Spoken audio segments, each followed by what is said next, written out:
Oke, buat Dinda, apa nih yang bisa kita diskusikan di sesi general ini? Kamu ada pertanyaan apa boleh?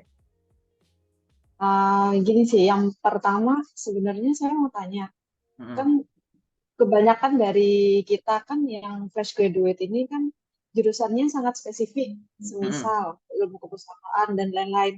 Nah, mm-mm. sedangkan di job portal sendiri, mereka kadang-kadang, apa ya, kadang kita pingin untuk apply di posisi tersebut, tapi jurusan kita nggak ada. Nah, kayak gitu itu harus, apakah bisa? Terus pada intinya sebenarnya kita ada skill untuk ke situ, tapi jurusan kita nggak sesuai nih. Apakah bisa? Apa seperti apa ya?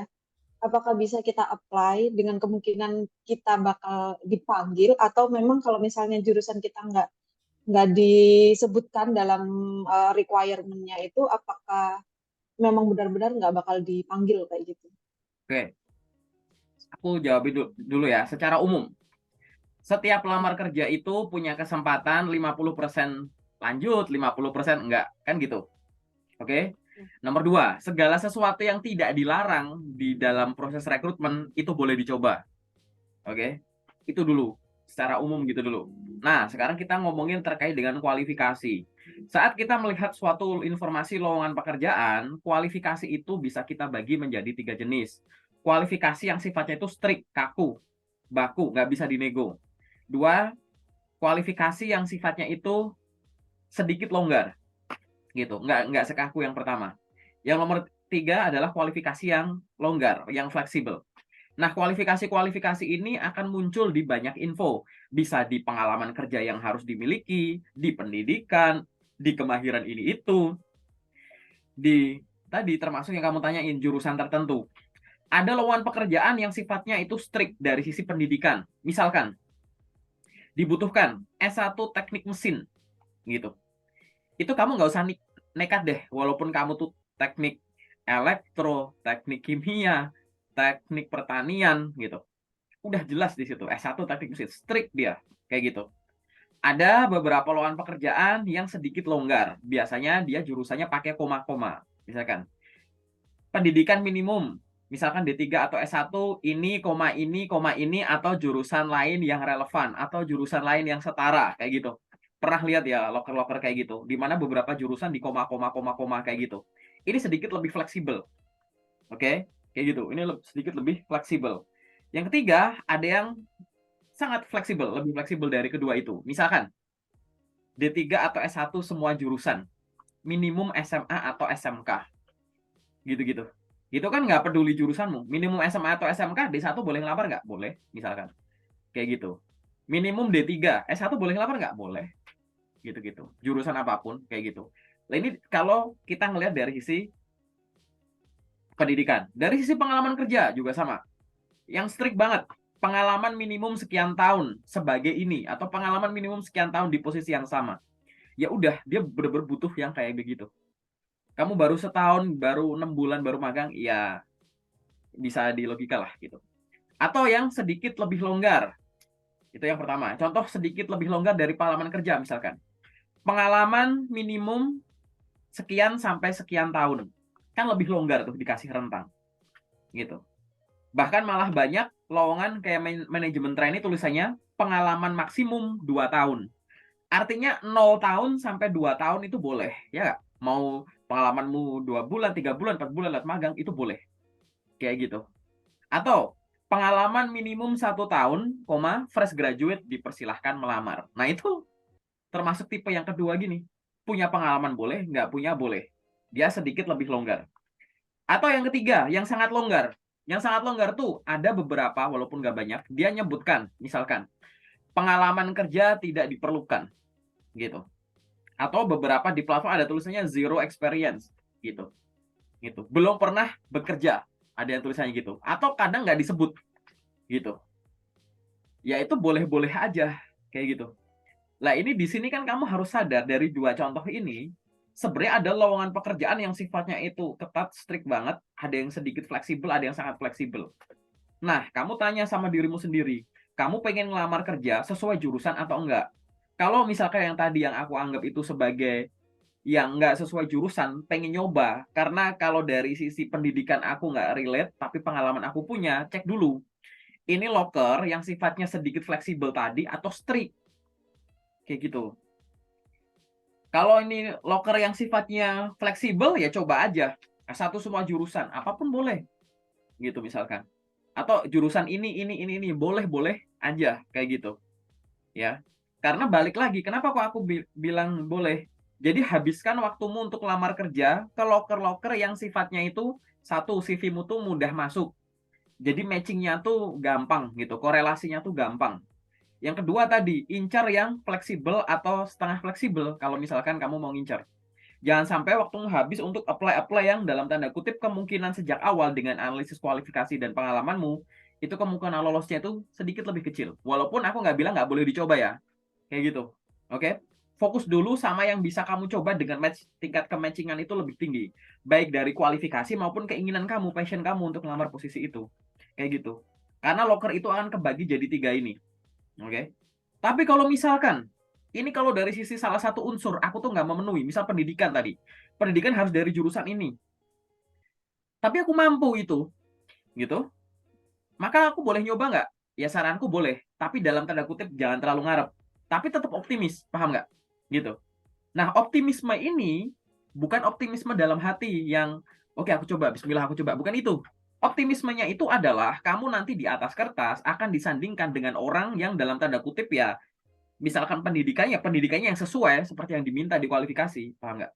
Kayak gitu. Nah, lalu apa yang harus dilakukan? Lampirkan semua hal yang dalam tanda kutip itu setara bobotnya dengan pengalaman-pengalaman orang yang sejak awal udah ada di jurusan yang tepat gitu. Misal kamu punya pendidikan non formal, kamu pernah ikut sertifikasi macam-macam, bootcamp macam-macam yang berkaitan dengan itu gitu. Misalkan yang dicari jurusan desain komunikasi visual, jurusanmu nggak ada kaitannya dengan itu, tapi kamu udah berkali-kali ikut bootcamp, berkali-kali ikut kursus editing foto video, menang lomba-lomba ini itu, ada portofolionya, itu kan sama setara tuh buat itu, lampirin aja di belakangnya, kayak gitu, paham nggak? Gitu.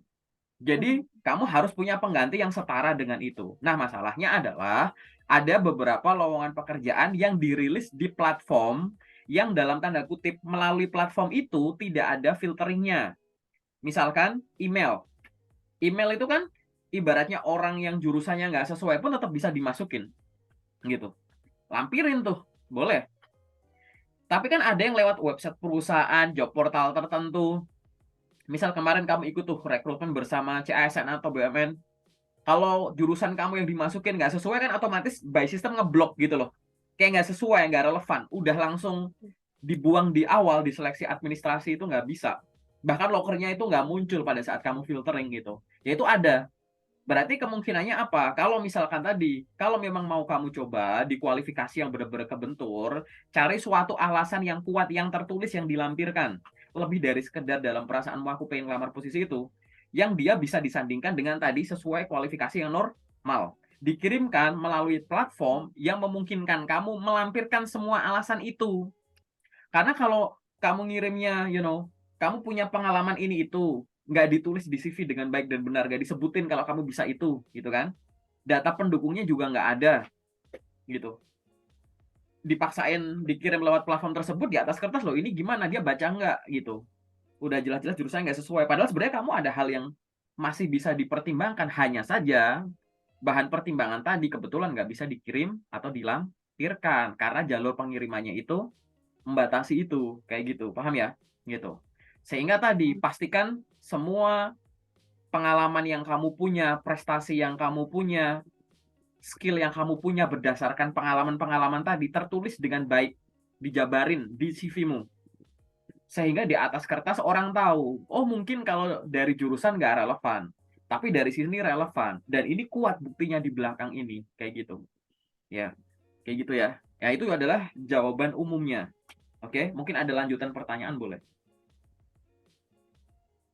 Kan biasanya juga kadang kan kita ada Mm-mm. dokumen-dokumen itu. Nah, kalau misalnya via email ini bagusnya itu ngirimnya jadi satu file dengan misal pitch awal kurikulum vitae, terus kedua, ketiga dan lain-lainnya itu untuk dokumen lain, atau kita pisah-pisah seperti itu. Kadang-kadang kan orang atau yang mau melamar kadang-kadang mikir jadiin satu atau berbeda-beda dijadiin RAR gitu. Sebenarnya Oh, untuk rekruter sendiri lebih gampang apa lebih suka untuk yang jadi satu atau hanya kayak dipisah-pisah per dokumen seperti itu. oke. Pada saat kita mengirimkan via email, apabila tidak ada arahan khusus, maka silahkan dokumen dijadikan satu file PDF yang terdiri dari banyak halaman. Itu. Kalau nggak ada arahan khusus. Oke? Nggak usah jadiin RAR. Nggak usah ide jadiin RAR. Jangan jadiin Word. Nanti geser-geser kalau misalkan versinya beda. Gitu. Jangan ngampirin satu-satu. Jadi rekruter downloadin satu-satu. Ingat ya, kalau nggak ada arahan khusus, jadikan satu file PDF yang terdiri dari banyak halaman. Pastikan ukuran filenya itu masuk akal, di rename, dan dibuka, itu memang layak untuk dibaca. Banyak orang kompres-kompres sana-sini, dokumen udah cukup, nggak dicek. Ternyata blur. Gitu. Dokumen tuh nggak boleh cacat ya. Terlipat, basah, bau, blur, nggak simetris, kotor, gitu-gitu. Itu nggak boleh, baik itu online atau offline. Kayak gitu. Oke? Oke. Apalagi yang kamu mau tanyakan sejauh ini berdasarkan pengalamanmu atau pengetahuanmu? Sebenarnya sih dari pengalaman kebanyakan saya tuh nggak lolosnya itu entah di karena saya kan jurusannya rada spesifik ya, jadi emang untuk lowongan kerjanya juga cukup sedikit. Jadi kebanyakan MT. Nah, kebanyakan tuh saya nggak lolosnya tuh sebenarnya di psikotes dan kadang di interview HR. Jadi saya bingung sebenarnya bagaimana untuk mengimpress di interview HR biar bisa setidaknya lolos di interview user untuk menunjukkan ini loh kemampuan saya. Sedangkan sampai saat ini terkadang fresh graduate juga terkendala di psikotes ataupun interview HR. Benar seleksi administrasinya udah lolos. Kadang ada initial interview lolos, namun pada saat psikotes kadang nggak lolos. Memang di psikotes sendiri sebenarnya kan harus jujur kalau tidak salah, harus jujur dengan diri sendiri. Tapi kadang-kadang kan kita pingin gitu buat lolos lolos ke tahap itu. Dan kebanyakan memang banyak gugurnya di psikotes. Nah itu gimana caranya biar kita bisa lolos di tahap seperti itu, interview HR sama psikotes. Oke, aku jawab dulu dari pernyataanmu di awalan. Saat kamu merasa berasal dari jurusan yang jarang ada, artinya nanti tantangannya adalah infolokernya jarang ada. Tapi biasanya aliran informasi lowongan pekerjaannya itu jelas. Sehingga saat kamu merasa pengen ngelamar kerja sesuai dengan jurusanmu, di mana jurusanmu itu jarang ada, maka kamu nyari lokernya itu jangan pakai jalan yang mainstream. Mainstream itu misalkan job portal, website, kayak gitu. Itu entar-entar dulu, carinya dari circle terdekat dulu. Misalkan teman seangkatan, kakak tingkat, orang sejurusan dari kampus lain, dosen, alumni-alumni gitu-gitu. Lewat circle situ dulu, mantan tempatmu magang, mantan tempatmu PKL ini itu gitu. Circle-nya dari yang terdekat baru ngelebar ke yang luas. Karena balik lagi gitu. Lokernya memang terbatas, tapi orang yang bisa kemampuanmu itu terbatas gitu. Sehingga tadi circle-nya harus kayak begitu. Bahkan kalau kamu kekurangan referensi, siapa senior-seniorku? Senior jangan cuma di alumni, jangan cuma bayangin yang setahun 2 tahun di atasmu ya. Yang 10 tahun di atasmu, 20 tahun di atasmu. Mungkin bakal udah jadi orang-orang hebat di perusahaan-perusahaan yang sedang kamu incam. Dan biasanya loker-loker semacam ini jalur distribusi informasinya tidak melalui jalur mainstream. Kalaupun ada, biasanya lewat website kayak gitu. Jadi itu poinku nomor satu untuk jurusan-jurusan yang jarang ada, petroleum engineer, teknik fisika, teknik nuklir dan lain-lain kayak gitu. Itu jalurnya tuh kayak begitu. Itu yang pertama. Yang kedua, saat kamu ada tantangan di tahapan rekrutmen, kamu harus selalu pay attention ke dua hal. Pertama adalah tahapan terjauh yang kamu pernah alami sejauh ini. Yang kedua adalah tahapan yang kamu paling sering gagal. Jadi misalkan tahapan terjauh yang aku udah pernah tuh apa? Misalkan medical check up. Tapi aku terhenti di medical check up. Berarti kamu harus ngelakuin sesuatu nih biar nanti kalau medical check up lagi biar nggak keganggu misalkan dengan olahraga teratur, lifestyle yang bagus dan lain-lain. Yang kedua, misalkan aku paling sering gagal. Paling sering gagalnya aku berhenti di mana? Di psikotes. Ya udah, pahami dulu. Benar psikotes itu memang harus dilakukan secara jujur. memang nggak ada bener salah di situ. Karena memang kondisinya tuh memang pengen tahu kondisi psikologis kamu pada saat yang ngerjain soal itu, intelijensi kamu, dan kemungkinan apa misalkan ya personality kamu yang berkaitan dengan bagaimana nanti kamu berinteraksi dengan lingkungan. Entah dengan pekerjaan, entah dengan orang, entah dengan tekanan, entah dengan kecepatan kerja, dan lain-lain. Biar nanti apa, dengan dokumenmu, dokumen yang kamu kirim CV, yang di administrasi itu, ditambah dengan hasil psikotes, ditambah dengan hasil interview HR, HR itu bisa menyimpulkan dan pede untuk ngajuin kamu, nyodorin kamu ke user. Kayak gitu. Logikanya gitu dulu. Oke. Lalu kalau misalkan kita ada kendala di interview, di tahapan psikotes, apa yang harus kita lakukan? Nomor satu jelas belajar. Belajar apa? Minimal itu paham dulu cara pengerjaan soalnya. Kita nggak harus latihan soal kok kayak gitu. Kamu harus tahu dulu paling nggak tuh jenis-jenis soal psikotes gitu. Banyak orang yang punya kendala karena nggak familiar dengan cara pengerjaannya. Mungkin tahu cara pengerjaannya, bahkan sebelum mulai kadang instruksinya itu dibacakan. Tapi beda loh, orang yang paham instruksi itu jauh-jauh hari sebelum ada psikotes dengan orang yang baru dipahamkan saat itu juga, gitu. Itu beda dari sisi situ, nomor satu. Ya. Yang kedua, apalagi balik lagi di dalamnya itu, di dalam psikotes itu sebenarnya nggak ada yang perlu dipelajarin secara detail gitu. Tapi karena sebagian soal psikotes itu ada yang mirip-mirip kayak tes potensi akademik gitu ya, misalnya kayak numerik lah atau ada yang gambar-gambar ini itu. Kalau kamu mau latihan ya terserah kamu, toh juga sumbernya secara online ada. Yang penting kamu nggak usah ikut-ikutan dalam mendistribusikan alat-alat tes psikologi. Karena itu ada aturannya, nggak boleh asal didistribusikan. Jadi yang sebenarnya boleh distribusikan maupun menjaga kerahasiaannya udah diatur undang-undangnya. Hanya psikolog dan ahli psikologi yang boleh ngotak-atik itu. Tapi ya balik lagi, karena ada yang mirip-mirip sama tes-tes seleksi tertentu gitu ya, gitu. Mungkin kamu bisa sambil belajar itu kan soalnya mirip-mirip sama psikotes sebenarnya. Ada beberapa lah yang mirip-mirip kayak gitu bisa kamu pelajari. Yang nomor tiga adalah ketenangan. Ketenangan apa? Saat kamu belajar semua tahap itu jauh-jauh hari sebelum ada panggilan tes, kamu udah persiapan jauh-jauh hari, maka mendekati hari tes itu bukannya kamu begadang terus belajar, tapi ya santai aja. Main HP, baca-baca ini itu, main ke sana sini. Karena butuh konsentrasi dan ketenangan saat ngerjain psikotes. Psikotes itu sebenarnya cuma butuh ketenangan.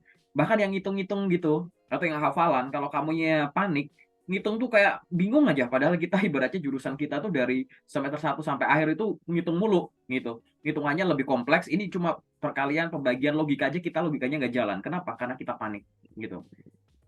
Jadi kalau mau belajar psikotes itu ya kayak gitu tadi. Coba aja apa namanya? Dipahami dulu metode-metodenya kayak gitu.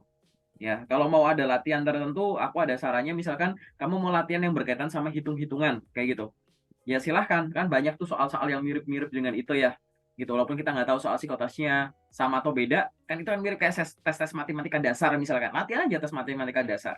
Ada 3 level yang kadang aku saranin ke teman-teman kalau mau belajar yang hubungannya sama ngitung-ngitung atau apapun yang sifatnya ngisi ngerjain pakai logika gitu.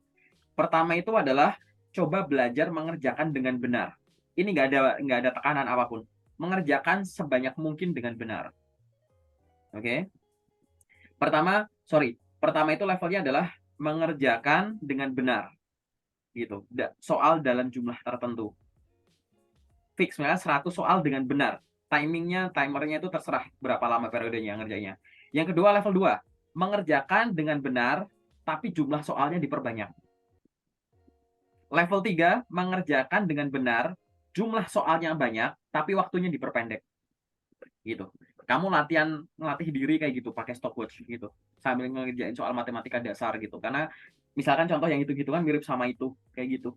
Ya kan, atau tes-tes IQ yang banyak tuh yang gambar-gambar bangun ruang ya kan mirip-mirip buat latihan aja ya nggak apa-apa silahkan kalau kamu mau gitu. Jadi pengerjaannya itu bisa kayak gitu. Yang pertama tuh kamu harus tahu basicnya, benernya aja gimana, baru nanti coba ngerjain. Kamu kasih tekanan sendiri dalam bentuk load-nya gitu, jumlahnya banyak, baru nanti kamu latihan sendiri dengan jumlahnya banyak, tapi waktunya diperpendek. Gitu. Kan tekanan-tekanan dalam pekerjaan kan workload-nya tambah banyak, atau deadline-nya maju gitu ibaratnya. Gitu. Jadi kamu latih itu sendiri gitu. Yang kedua, berkaitan dengan interview. Tadi kamu juga berkaitan dengan interview itu, apa yang harus dilakukan. Pada saat kamu interview dengan HR, di sini kan tetap sama, kamu tuh lagi dicari tahu 3 hal. HR itu sebenarnya bukan HR. Pertanyaan interview secara umum itu dia pengen mengetahui 3 hal. Pengen melakukan 3 hal. 1 mengetahui, 2 melengkapi, 3 mengkoreksi. 1 tuh mengetahui apa? Mengetahui informasi baru yang dari tahap sebelumnya itu kita nggak tahu. Dari CV belum tertulis, dari psikotes belum terukur. Saat interview bisa kita gali. Gitu. Secara umum tuh gitu. Nomor 1 mengetahui. Yang kedua melengkapi. Melengkapi apa? Melengkapi informasi yang dari tahap sebelumnya udah ada. Barangkali dari info yang kita udah tahu bisa diperluas, bisa diperdalam, bisa dipertinggi gitu-gitu. Itu yang nomor 2. Yang ketiga adalah mengkoreksi. Mengkoreksi itu gini. Setiap orang yang lolos ke tahap selanjutnya itu hasil evaluasi. Contoh, kamu ngirim lamaran administrasi. Kalau pertimbangan kita cuma dokumen yang kamu kirim, kamu cocok sih untuk posisi ini, lanjut ke tahap selanjutnya. Berdasarkan hasil psikotes dibandingkan dengan dokumenmu yang kemarin, kamu cocok sih untuk posisi ini, lanjut ke interview HR. Terus gitu. Isinya kan cuma penilaian. Nah, saat interview itu, proses penilaian atau koreksi itu juga akan berlangsung. Barangkali yang kemarin kita kira kamu gini, ternyata gini. Gitu. Yang kemarin kita kira gini, kamu ternyata gini. Gitu. Itu secara umum tuh, interview akan semacam itu. Mengetahui informasi baru, melengkapi informasi yang sudah ada, dan mengkoreksi setiap penilaian kita terhadap kecocokanmu dengan posisi yang ada. Kayak gitu. Apa yang harus dilakukan? Latihan. Gitu.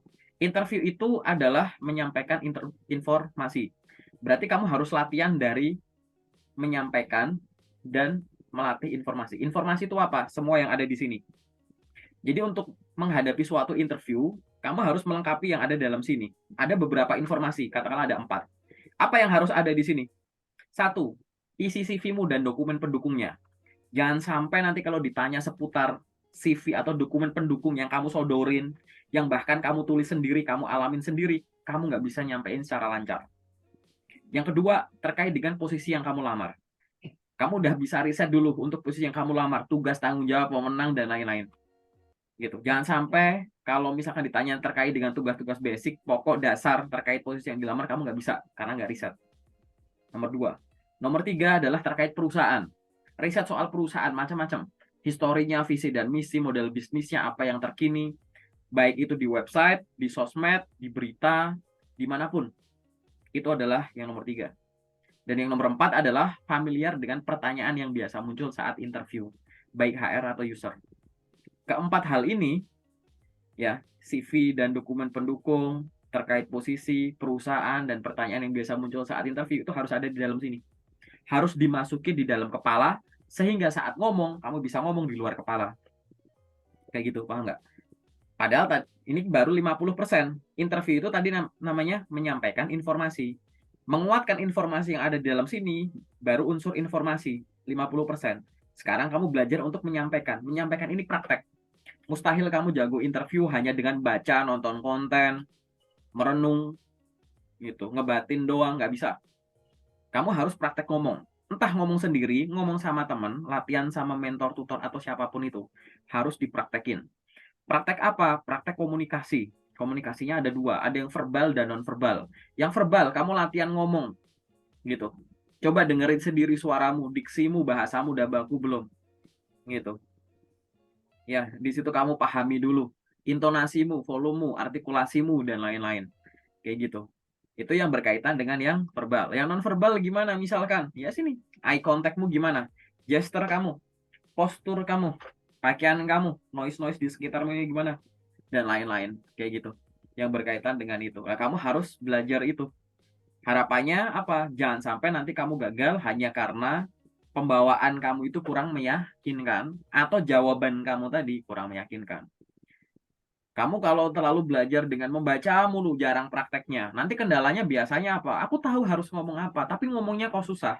Ya karena kamu ngelatih ini, kurang latih mulut dan badan ibaratnya. Mulutmu nggak bisa ngikutin kecepatan otakmu. Gitu. Atau sebaliknya, kamu ngomong-ngomong terus, tapi lupa kalau materinya kurang kuat. Jadi ngomong, nyimpang, ditanya apa, jawab apa, kamu nggak sadar. Nanti habis interview, biasanya aku kayaknya pertanyaannya udah bisa aku jawab semua deh. Kayaknya lancar deh. Tapi kok nggak gini gitu ya, gitu. Barangkali kamu nggak notice kalau jawabanmu tuh nggak on point. Jawabanmu tuh bukan itu yang kita maksud loh, gitu. Tapi karena kamu biasa ngomong entah di organisasi atau di apa, gitu, Kamu bisa ngomong dengan ya gitu, lancar aja, belok ke sana, belok ke sini, nyusun kalimatnya bagus, tapi nggak ada intinya. Nah ini jangan sampai, apalagi dua hal ini nggak dilatih, dadakan. Nyalainnya ya, iya soalnya baru dikasih tahu tadi besok harus interview, jadi belum belajar gitu. No, nggak ada kayak gitu. Kamu belum lulus aja, kamu udah bisa belajar sampai paling ujung. Misal kamu belum wisuda nih, nggak harus ada panggilan kerja. Kamu bisa belajar CV dengan baik dan benar. Cara nyusun portofolio, dokumen pendukung, ya nggak? Gitu. Sebelum lulus, sebelum wisuda, kamu bisa belajar psikotes. Kamu bisa belajar interview. Medical check up, kamu bisa olahraga rutin. Gitu. Kamu bisa belajar terkait dengan kontrak kerja. Kamu bisa belajar terkait tips dan trik probation, walaupun kamu belum probation. Semua tahapan itu sebenarnya bisa dicicil sejak awal. Nah, kalau kamu udah terbiasa itu, begitu nanti ada panggilan tes tahapan tertentu, mau besok kayak, mau nanti kayak, mau lusa kayak, sama aja performmu, paham nggak? Bahkan kalau interview, mau interview lewat telepon, mau lewat video call, mau ketemu langsung walk in, atau di job fair, atau datengin kemana, sama aja, gitu. Sama-sama bagus, sama-sama meyakinkan. Harus ada yang meyakinkannya. Karena ibaratnya di proses interview itu, di proses rekrutmen itu, kamu harus atau cukup sering sebenarnya melihat dari dua sudut pandang. Satu sudut pandangmu yang pengen masuk, yang kedua sudut pandang perusahaan. Perusahaan itu pengen orang yang kayak gimana sih gitu. Kadang dibalik gitu sudut pandangnya. Gitu. Bener nggak perusahaan pengen jawaban ini? Bener nggak perusahaan itu pengen dokumen ini? Gimana kalau perusahaan baca ini? Gimana kalau perusahaan dengar ini? Gitu-gitu. Harus dari dua sudut pandang. Nah, saat itu udah, ya udah tinggal setiap hari kamu apply job sambil tadi pengembangan diri yang berkaitan dengan posisi-posisi yang kamu lamar itu. Yang udah bisa dan terbiasa, udah jago, dilatih, dipertahankan, ditingkatkan. Yang dibutuhkan untuk posisi-posisi yang kamu lamar, kamu belum paham, luangin waktu untuk melatih itu biar lebih mahir, terlatih gitu. Yang kamu baru dengar padahal itu dibutuhkan untuk posisi yang kamu incar, kamu luangin waktu buat belajar gitu. Setiap hari sambil kamu apply job, kamu harus sambil pengembangan diri dan branding, ngurusin sosmedmu, minimal LinkedIn-mu. Jangan sampai ada orang sehebat kamu punya akun LinkedIn, tapi perusahaan-perusahaan nggak tahu kalau akun LinkedIn itu hidup gitu. Oke, itu aja sih kalau dari aku. Ada lagi nggak pertanyaan tambahan? Satu juga boleh. Ini pertanyaan beda ya. Nah, Hmm. kadang kan kita setelah selesai seleksi administrasi, kadang disuruh ngisi application forms yang Hmm. dia cukup rinci tentang data keluarga dan lain-lain. Nah, kadang saya takut gitu mau ngisi bagaimana caranya kalau untuk memastikan kalau application form ini memang dari perusahaan yang kita lamar ini yang minta, bukan dari loker-loker yang scam gitu. Karena kan cukup konfidensial ya data-datanya sampai ke keluarga biasanya gitu. Hmm. Jadi kadang-kadang saya juga agak takut buat ngisi dari application formnya itu kan datanya sampai ayah, ibu dan lain-lain seperti itu. Ya, aku jawab ya. Yang harus kamu khawatirkan itu bukan dari application formnya, tapi sejak awal. Jadi identifikasi scam atau enggak tuh dari awal. Jadi begitu kamu lihat info loker, kamu lihat dulu ini lokernya asli atau palsu, gitu. Begitu udah pastikan ini asli, dicek lagi masih berlaku atau udah kedaluarsa. Kalau masih berlaku, baru kamu cek lagi. Aku pengen ngelamar itu enggak. Kalau kamu pengen ngelamar itu, batas waktunya ada enggak? Gitu. Bisa segera enggak? Baru kamu apply. Gitu. Jangan kebalik. Banyak orang itu apply asal, begitu ada panggilan baru cari tahu. Ini asli enggak ya panggilannya? Ini aku disuruh ngisi Google Form asli enggak ya? Lo kebalik. Cek dulu asli enggaknya, baru ngirim dokumen. Bukan asal ngirim-ngirim dokumen, baru ada panggilan kamu panik.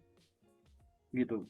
Kalau sejak awal kamu ngikutin tahapan itu dan perusahaan ini asli, walaupun tahapan-tahapan selanjutnya harus ngisi form yang harus memasukkan atau menyalin isi yang ada di dokumen-dokumen pribadi entah KTP, KK atau apapun itu ya safe-safe aja. Tapi balik lagi gitu. Ngecek asli enggaknya kan bukan di tahap itu, di tahap jauh-jauh sebelumnya. Makanya silahkan kamu sambil belajar cara terbaik untuk menemukan loker yang bisa kamu apply. Kamu belajar tuh terkait dengan job scam. Belajar dari YouTubeku bisa. Buka playlist judulnya FAQ seputar karir. Di situ video-videonya banyak tuh yang mungkin kamu belum tanyakan tapi butuhkan. Atau playlist yang judulnya juga menemukan loker per perusahaan.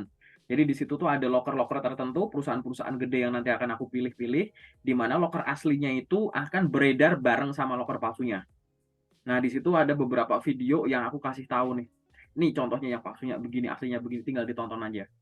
Gitu. Sehingga ingat ya, gitu. Saat sejak awal kamu udah memastikan itu asli, sampai belakang-belakang mau ada dokumen pribadi gimana pun ya save-save aja. Jangan kebalik, gitu aja. Oke? Paham ya? Oke. Wah, Oke, masih ada satu pertanyaan nggak? Satu pertanyaan eh, singkat kalau ada. kayaknya Cukup? cukup. Oke. Oke, sementara itu dulu ya. Kalau sementara itu dulu, kita masuk ke sesi detail aja ya. Oke.